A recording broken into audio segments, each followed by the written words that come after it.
The senator from New Jersey is recognized. Madam President, I ask unanimous consent that I be recognized for 5 minutes at this time, that Senator Leahy be recognized immediately following me for 10 minutes, and that the balance of the time be given to Senator Dorgan.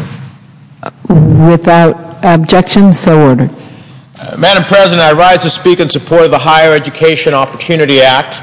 There's no doubt in my mind that I wouldn't be speaking here today if it weren't for the kind of assistance that we will be voting on today. I wouldn't have been able to go from a small tenement apartment I grew up to the halls of the United States Senate if it weren't for our federal government's commitment to educating our young people, no matter what neighborhood they grow up in, no matter how much money their parents make, no matter what their ethnicity or the color of their skin.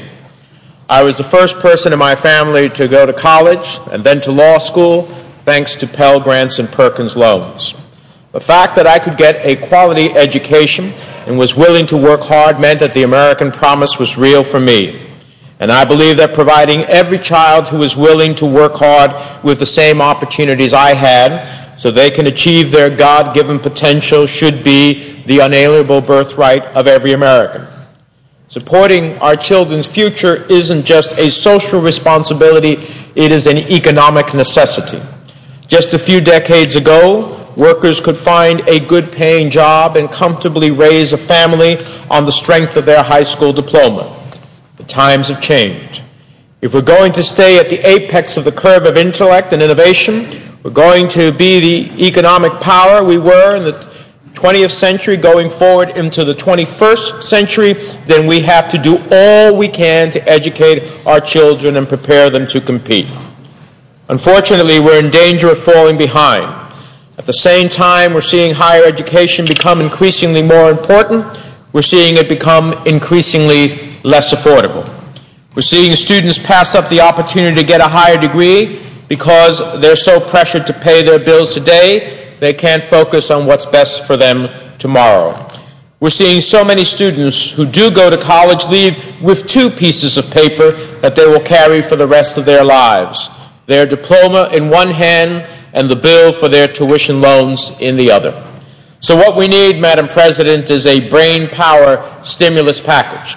A brain power stimulus package that will make college more accessible, affordable, so that higher education is not reserved only for the wealthy. A brain power stimulus package that will protect students from unscrupulous lenders and ensure that they are getting the best deals possible when they invest in their education with private loans. A brain power stimulus package that will close the achievement gap, because in this great nation, the darkness of your skin should not diminish the brightness of your future. Our nation faces great challenges to meet the demands of global innovation and competition. But as is true with all great challenges, we have a great opportunity. An opportunity to invest in our most important resource, our children. An opportunity to spur our economy and develop new, innovative industries that create high-paying jobs that cannot be outsourced. An opportunity to prepare our students and strengthen our economy so America remains a leader in the world, not just during the onset of the 21st century, but throughout it. A nation that is united in its purpose can answer that challenge, as we have so many times throughout our history. Just as an entire generation before us was once inspired to dream new dreams of reaching space and landing a man on the moon, so must we set our sights to the heavens and be the next generation of leaders and innovators. The time has come to make a robust national commitment to the education of our youth at all levels, from kindergarten to graduate school, from technological institutes in our inner cities to centers of agricultural research in the heartland. New generations of doctors and lawyers, artists and engineers, captains of industry and commanders of our armed forces are depending on what we do here today. So, Madam President, this legislation has been in the works for a long time, and we're a little late on the assignment, but we can still get an A for finally taking the time to turn it in and turn it in right. And I certainly hope our colleagues on the other side of the aisle will allow us to make this happen today. And with that, Madam President, I yield the floor